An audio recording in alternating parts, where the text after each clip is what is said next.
সিলেটের হবিগঞ্জের এক গ্রামে চাঞ্চল্যকর ঘটনা। পরকীয়ার সম্পর্কে অভিযোগে স্থানীয়দের হাতে নাতে ধরা পড়েন এক যুবক ও এক বিবাহিত নারী।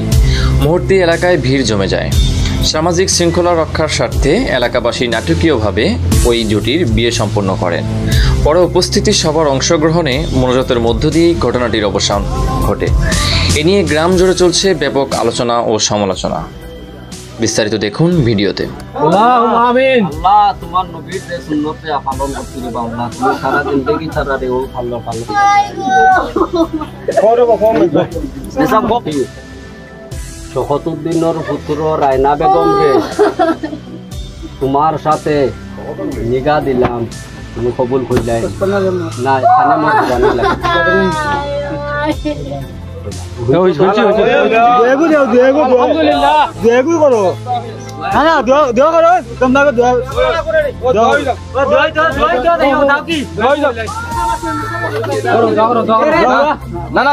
আল্লাহুম্মা আমিন। করো না ভাই সাহেব। আল্লাহুম্মা আমিন, আল্লাহুম্মা আমিন ইয়া আরহামার রাহিমিন ইয়া আকরামাল আক্রামিন। আল্লাহুম্মা আমিন। আল্লাহ তোমার নবীর যে সুন্নতে পালন করতে দিবা আল্লাহ।